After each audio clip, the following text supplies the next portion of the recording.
अस्सलाम वालेकुम class six. अब हमारा नया चैप्टर है रेशो एंड प्रोपोर्शन। अब देखते हैं रेशो क्या होता है। देखिए सपोज आप कोई केक बनाने लगे, ठीक है। अब मैं कहती हूं अगर कप आप वन कप ऑफ शुगर आपको चाहिए फॉर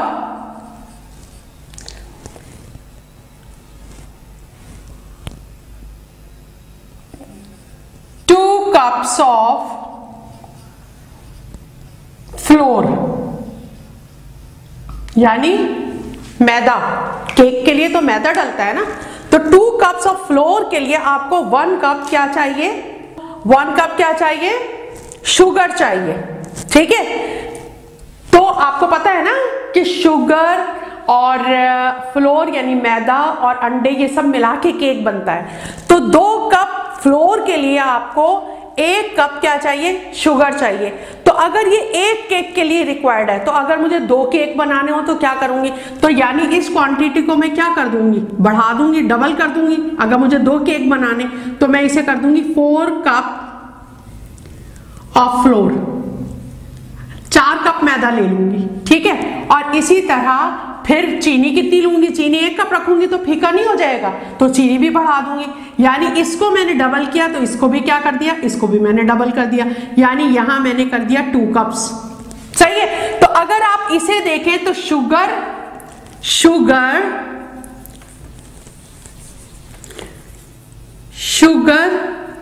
और दूसरी चीज क्या है, फ्लोर, सही है। अब इनका रेशो क्या हुआ, इनका रेशो हुआ 1 कप, ठीक है।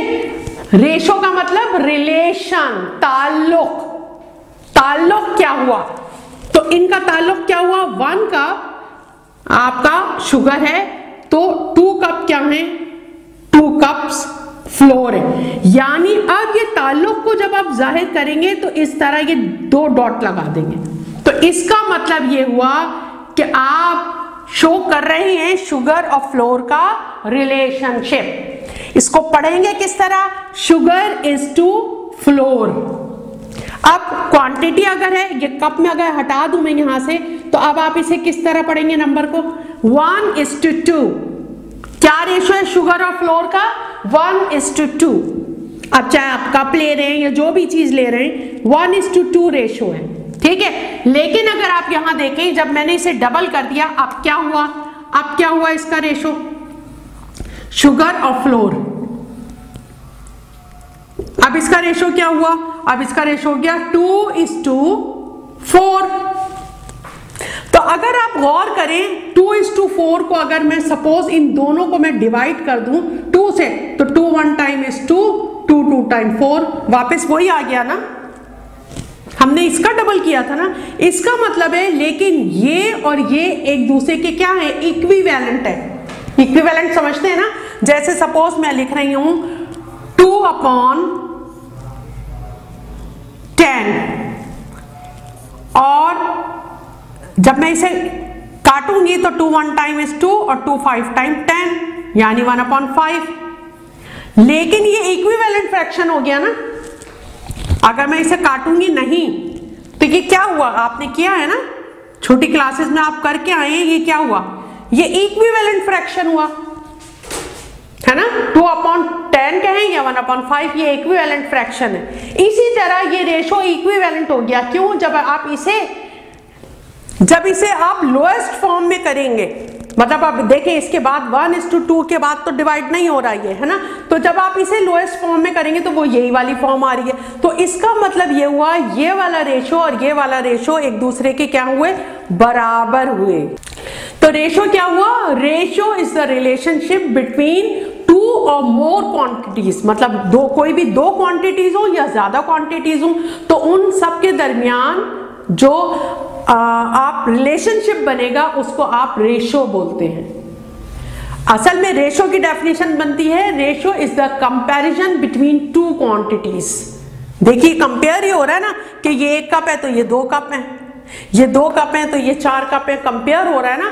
तो ratio is the comparison between 2 और मोर क्वांटिटीज, उनके दरमियान जो आप कंपैरिजन करते हैं उसको रेशियो बोलते हैं। अच्छा, अब जब 2 रेशियो, एक ये रेशियो हो गया और एक ये रेशियो हो गया, ये दोनों क्या हैं, बराबर हैं। तो कैसे बराबर है अभी मैं समझा चुकी हूं आपको। तो इसका मतलब है हम ये कहेंगे ये दोनों रेशियोज एक दूसरे के प्रोपोर्शन हैं। क्या है? प्रोपोर्शन है। प्रोपोर्शन का मतलब भी इक्वल होता है। अब देखिए, जब आपके पास आया इस तरह 1:2 इज इन प्रोपोर्शन टू 2:4, ठीक है। तो यानी आपने ये कहा कि they are in proportion, they are in proportion.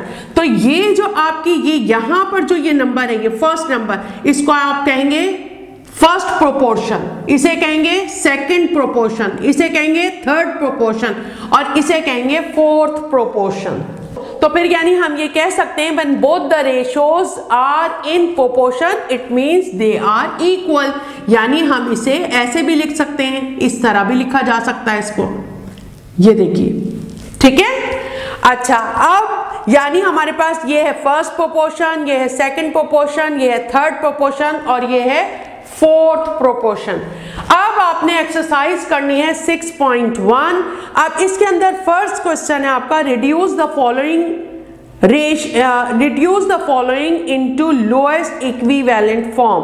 अब आपने इसको लोएस्ट इक्विवेलेंट फॉर्म में लाना है। सपोज एक मैं आपको करके दिखाती हूं। सपोज आपके पास है 4:50। अब इसे आपने लोएस्ट टर्म में लेके आना है, 4:50। कैसे आएगा ये लोएस्ट टर्म में? देखिए, अगर आप गौर करें कि इस पूरे ये दोनों जो रेशियोज हैं, यानी कि फर्स्ट और सेकंड, ये दोनों रेशियो को अगर आप 2 से डिवाइड कर दें, किससे डिवाइड कर दें? 2 से। डिवाइडिंग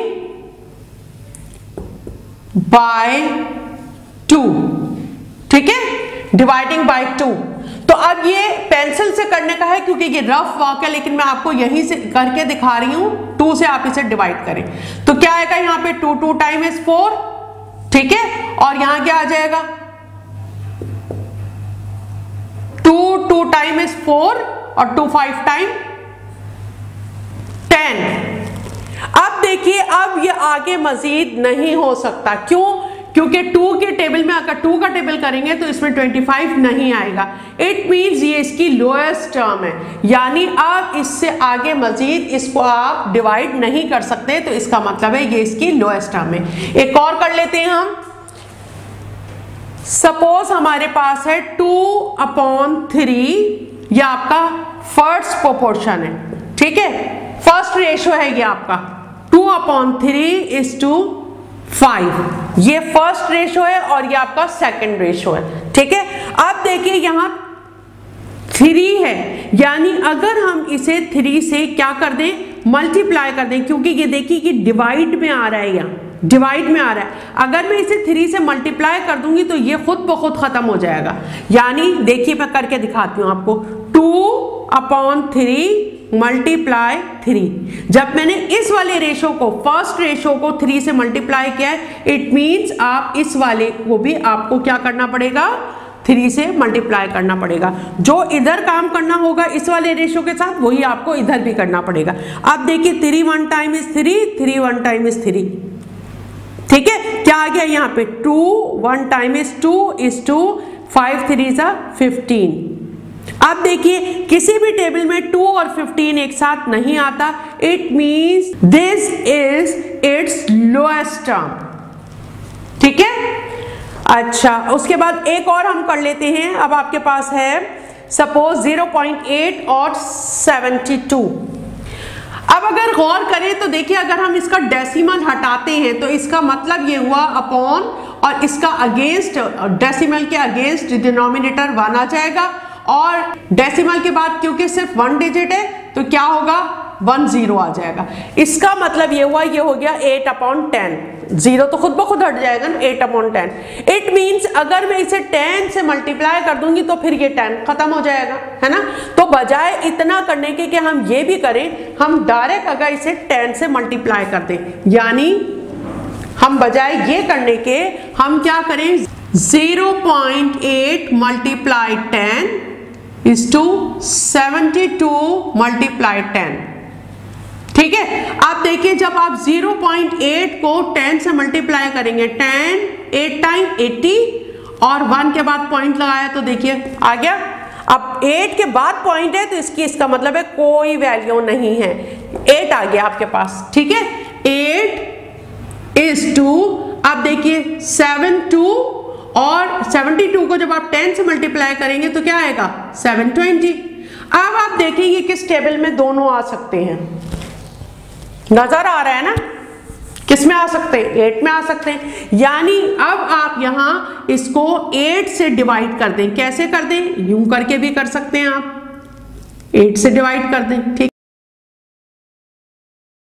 720 को 8 से डिवाइड कर दें, इसे ऐसे भी लिख सकते हैं। ये भी तरीका हो सकता है लिखने का, और ये तरीका भी हो सकता है कि आप डायरेक्ट इस तरह कर दें, 8 divided by 8 is to 720 divided by 8। 8 1 time 8, 8 1 time 8 तो 1 आ गया, 8 1 टाइम 8, 8 9 टाइम 72 और 0 ऊपर आ गया। ठीक है, क्या बचा, 1 इज टू 90। ये आपके पास आंसर आ गया। अगर आप इस तरह करेंगे और अगर इस तरह नहीं करेंगे और ऐसे लिखेंगे तो आप ये वाला काम जो है आपका, या आप रफ वर्क कर सकते हैं। सही है, तो रफ वर्क जब करेंगे तो अब क्या आपके पास 1 आएगा इसका आंसर, और इसका आंसर क्या आएगा, वही 90 आ रहा था, और ये आपका आंसर हुआ क्योंकि ये इसकी लोएस्ट टर्म हुई। अब तो मजीद इसको डिवाइड नहीं किया जा सकता ना। ठीक है, अच्छा इसी तरह कहीं आपके पास 3 रेशोज भी हो सकते हैं। ये तो आपके पास सिर्फ 2 रेशोज थे, है ना, तो इसी तरह अब आपके पास 3 रेशोज भी हो सकते हैं। सपोज मैं एक करके आपको दिखाती हूं। जैसे सपोज हम केक बनाते हैं, तो केक बनाते वक्त हम क्या करते हैं, सिर्फ 2 चीजें तो, यानी शुगर और फ्लोर का तो केक नहीं बनता, बल्कि उसमें और क्या डलता है, उसमें उसके अंदर जो है वो अंडे भी डलते हैं। तो ये 3 चीजें हो गई, और उसके अंदर आप बटर भी डालते हैं, तो क्या हो गए, अब ये 4 चीजें हो गई आपके पास, 4 क्वांटिटीज हो गई। तो इस तरह रेशोज जो हैं वो ज्यादा भी हो सकते हैं। ठीक है, आप देखिए इस क्वेश्चन में फर्स्ट सेकंड थर्ड यानी 3 रेशोज हैं इसके अंदर। सही है, अच्छा अब ये किस में है, ये मिक्स फ्रैक्शन में है। तो first you have to convert it into improper fraction में। 5 3 15 और 2 17/5 आ गया। ठीक है, इज टू 0.6 इज टू 3.5। देखिए अगर इसको मैं 10 से मल्टीप्लाई कर दूं तो ये 6 हो जाएगा, है ना। देखिए 0.6 को अगर 10 से मल्टीप्लाई करेंगे, 10 6 टाइम्स 60 और 1 के बाद पॉइंट लगा दिया तो इसकी तो कोई वैल्यू नहीं, तो 6 आ जाएगा ना। इसी तरह यहाँ पर भी पॉइंट खत्म हो जाएगा अगर आप 10 से मल्टीप्लाई कर दें, और अगर इसको 10 से मल्टीप्लाई करेंगे तो ये 5 भी खत्म हो जाएगा। यानी देखिए किस तरह कर सकते हैं हम, 17 divided by 5 multiply 10 is to 0.6 multiply 10 is to 3.5 multiply 10। देखिए अब यहाँ 3 क्वांटिटीज हैं।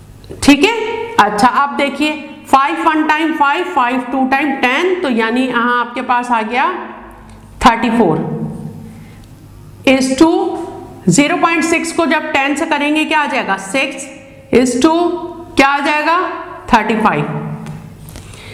अब देखिए कौन से टेबल में ये सब आएंगे, तीनों आ सकते हैं। 2 के टेबल में तो तीनों नहीं आ सकते, क्योंकि 2 के टेबल में ये भी आ जाएगा, ये भी आ जाएगा, लेकिन ये नहीं आएगा। और 3 के टेबल में ये तो आ जाएगा, लेकिन ये भी नहीं आएगा, ये भी नहीं आएगा। यानी इसका मतलब ये हुआ कि अब ये किसी भी टेबल में तीनों एक साथ नहीं आ रहे। 2 को नहीं करेंगे, जब 3 रेशोज हैं आपके पास तो फिर तीनों को एक साथ ही डिवाइड करना होगा आपको, तो फिर इसका मतलब है यही इसकी लोएस्ट टर्म है। ठीक है, अच्छा अब देखिए क्वेश्चन नंबर 2 पर आ जाइए। Find ratio of the following and right in lowest form. अब देखिए यहां पर आपके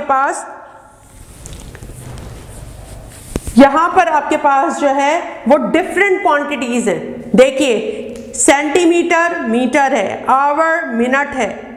अब आपको यानी एक बात और ध्यान में रखिए कि रेशो हमेशा सेम क्वांटिटी में होता है।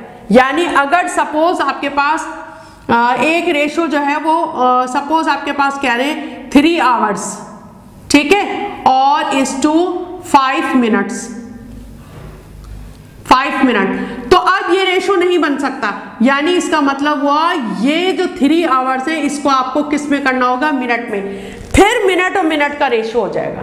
इसी तरह अगर एयर और क्या लिखा हुआ है, मंथ लिखा हुआ है, उनका नहीं हो सकता।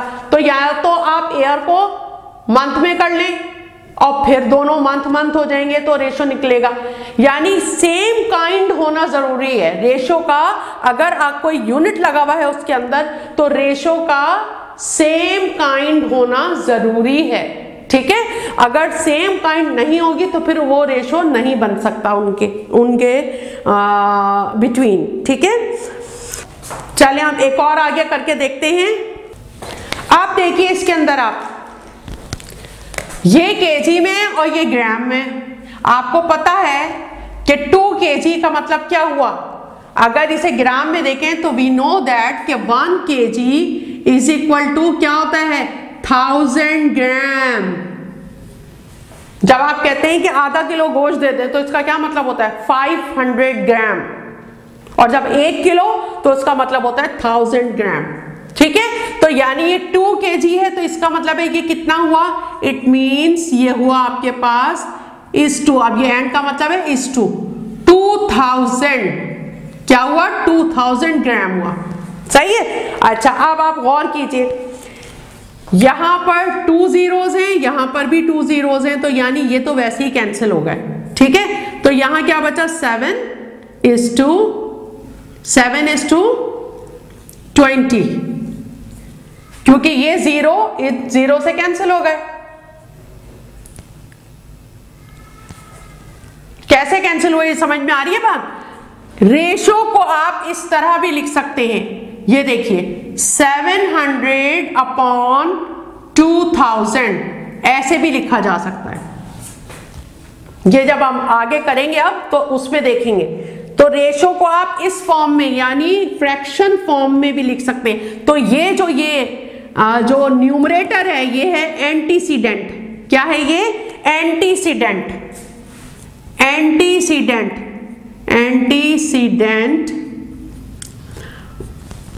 और ये जो डिनोमिनेटर है वो कॉन्सिक्वेंट।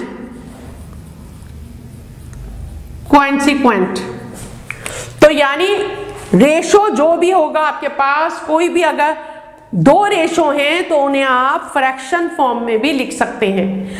तो जो फर्स्ट रेशो है वो तो एंटीसीडेंट हो जाएगा, यानी आपका क्या हो जाएगा, न्यूमरेटर, और जो सेकंड रेशो है जिसे आप कहते हैं कॉन्सिक्वेंट, ये क्या बन जाएगा, डिनोमिनेटर। तो अगर आप इसमें देखें तो यानी इसका मतलब है ये 2 0 इन 2 0 से कैंसिल हो गए। आपके पास क्या बचा, 7/20।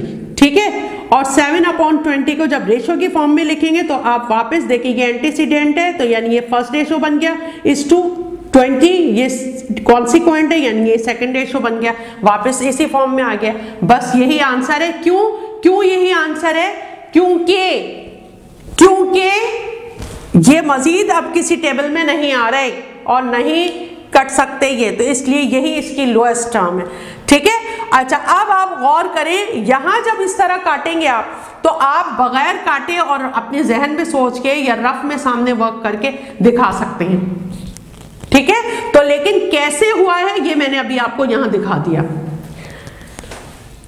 पेज नंबर 108 पर exercise 6.1 question number 2, find ratio of the following and right in lowest form.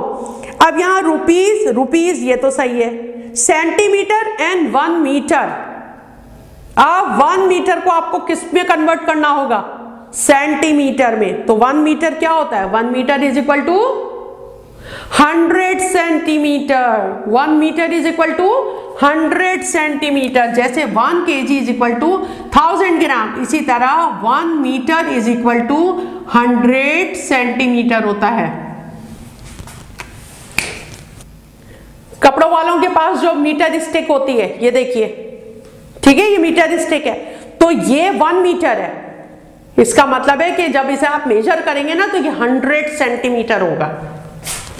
तो 1 metre is equal to 100 centimetre. तो अब आपने मीटर की जगह क्या करना होगा, अब ये खुद सोचिए, ठीक है। अब इसी तरह फोर्थ है आपके पास 3 आवर्स एंड 2:10 मिनट्स। अब या तो 3 आवर्स को आप मिनट में चेंज कर लें, ये भी सही होगा, या फिर मिनट्स को आवर में वापस कर लें। तो मिनट को आवर में कैसे करेंगे? 2:10 मिनट्स हैं, ठीक है, 2:10 मिनट्स हैं, उसको आवर में कैसे करेंगे बताइए? हमें मालूम है क्या, क्या मालूम है हमें?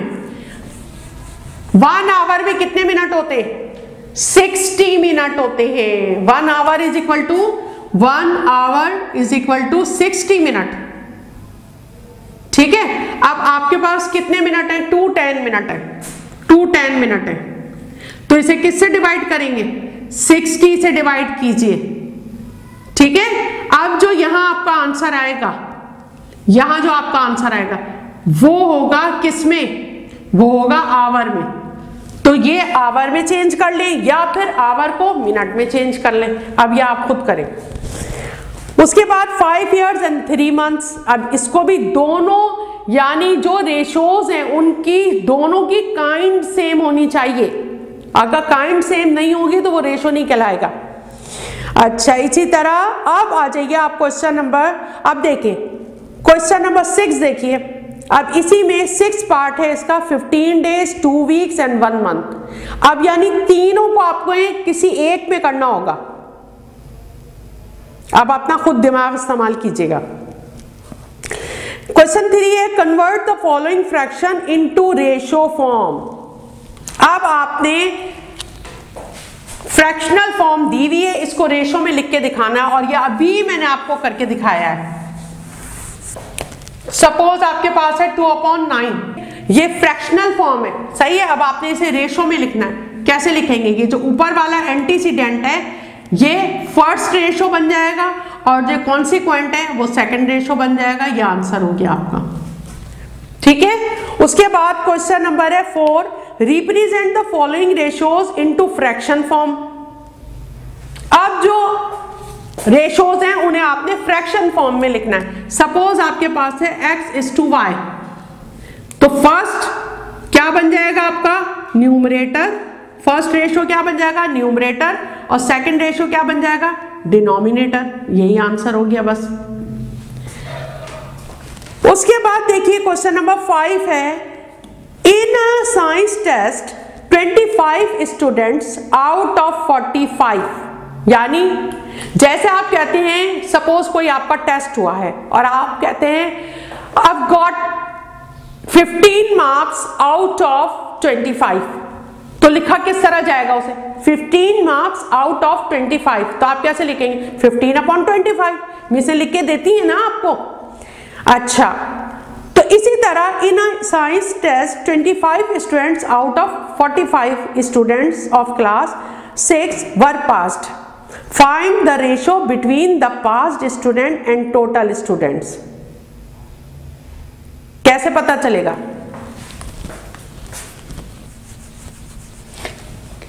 आपको किसके दरमियान रेशो चाहिए? Find the ratio between passed student and total student. देखिए, जो तरतीब आपको दी हुई है आपने वही रखनी है, उसे आगे पीछे नहीं करना, वरना गड़बड़ हो जाएगी। कैसे हो जाएगी अभी बताती हूं मैं आपको। पास्ट स्टूडेंट सही है is to total student, total students सही है। अब पास्ट स्टूडेंट कितने हैं आपके पास? 25, और टोटल स्टूडेंट कितने हैं आपके पास? 45। और जब आप इसका रेशो बना रहे हैं तो क्या बन गया 25:45।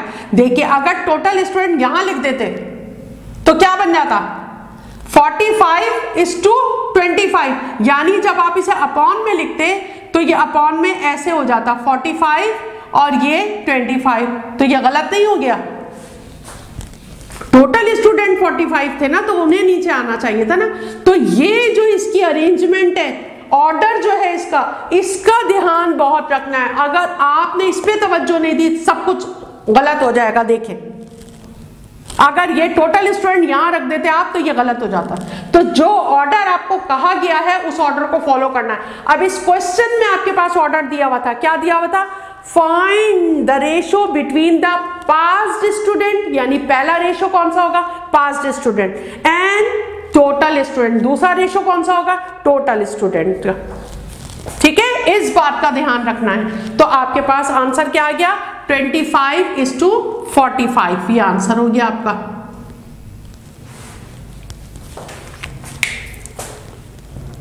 उसके बाद नेक्स्ट क्वेश्चन है, अर्शद अर्न्स ₹20,000 पर मंथ, यानी एक महीने में 20,000 रुपए कमाता है।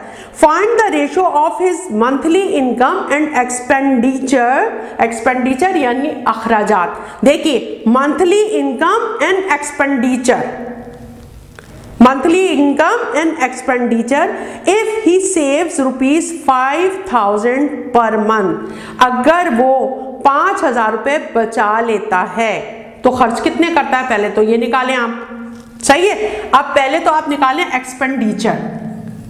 एक्सपेंडिचर का मतलब अखराजात, एक्सपेंडिचर। ठीक है, अब एक्सपेंडिचर किस तरह मालूम करेंगे आप? टोटल इनकम माइनस सेविंग, है ना। अब टोटल इनकम उसकी थी ₹20,000 और उसने सेव किए ₹5,000, सही है। तो एक्सपेंडिचर क्या आ गए? एक्सपेंडिचर आ गए उसके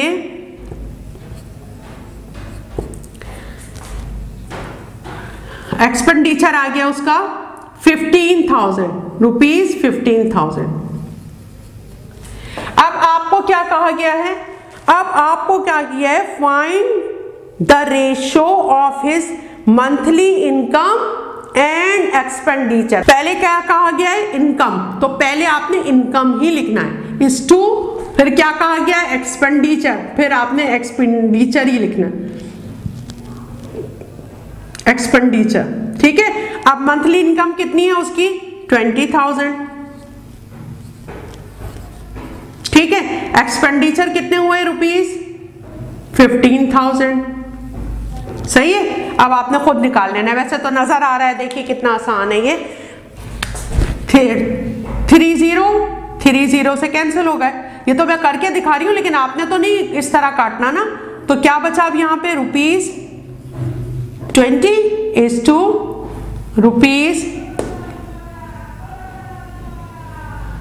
₹15। अब ये देखिए ये आगे भी जा सकता है ना, 5 के टेबल में 5 4 टाइम 20, 5 4 टाइम 20 और 5 3 टाइम, ये आंसर हो गया।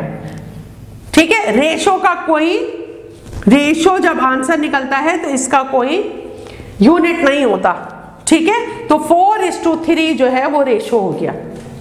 देखिए अगर आपने ऑर्डर को फॉलो नहीं किया होता तो उलट हो जाता, ये 3:4 हो जाता। तो ऑर्डर को जरूर फॉलो करना है, जो क्वेश्चन में आपको ऑर्डर कहा जा रहा है। अब ऑर्डर क्या कहा गया था? इनकम और एक्सपेंडिचर में मालूम करें। ठीक है, अच्छा उसके बाद देखिए question number 7, the measure of sides of 2 squares are 2 centimetre and 5 centimetre, find the ratio of their perimeters. अब पेरीमीटर क्या होता है? ये बोर्ड है, इस पे जहां मैं ये लिख रही हूं ये तो एरिया है, लेकिन पेरीमीटर क्या हुआ? यहां से यहां तक की लेंथ, ये लेंथ और ये लेंथ, इसको मैं प्लस कर दूंगी तो ये इसका पेरीमीटर होगा। ठीक है, अच्छा अब देखिए क्वेश्चन क्या है? The measures of sides of 2 squares, कोई भी 2 स्क्वायर्स हैं, हम पिक्चर में आके देख लेते हैं। ठीक है, एक 2 सेंटीमीटर का स्क्वायर है और एक 5 सेंटीमीटर का स्क्वायर है। Find the ratio of there perimeter. अब इनके पेरीमीटर का रेशो मालूम कीजिए, इनके पेरीमीटर का रेशो मालूम कीजिए। देखिए जब ये स्क्वायर है तो इसका क्या मतलब हुआ, 2 सेंटीमीटर ये है, 2 सेंटीमीटर ये है और 2 ही सेंटीमीटर ये है। इसी तरह ये भी 5 है, ये भी 5 सेंटीमीटर है, ये भी 5 सेंटीमीटर। इसका मतलब ये हुआ 2 to 4, 4 to 8 और 8 to 10। ठीक है, 10 is to 5, 5, 5, 5 कितना हो गया 20। उसके बाद क्वेश्चन नंबर 8 पर आइए। Weight of A sack of flour is 16 kg and the weight of another sack is 14 kg 400 gram, यानी ज्यादा है, 400 ग्राम और है। Find the ratio among their weights. अब इनके वेट्स के दरमियान आपने रेशो मालूम करना है। इसका आप क्या करेंगे, किस तरह मालूम करेंगे। 16 kg is to 14 kg 400 ग्राम, पूरा ये लिखा आपने। अब कन्वर्ट करें इसको, पहले या तो उसे पूरे को ग्राम में कर ले या उसे पूरे जो है वो किलोग्राम में कर ले। ठीक है, उसके बाद क्वेश्चन नंबर 9 देखिए। Measures of angles of a triangle are 30, 60 and 90। Find the ratio of these angles according to the given order, यानी 30 is to 60 is to 90। आप इसे लोएस्ट टर्म तक आप कैलकुलेट कर लें। ठीक है, तो इस तरह अब आपने एक्सरसाइज करनी है 6.1। अस्सलामु अलैकुम।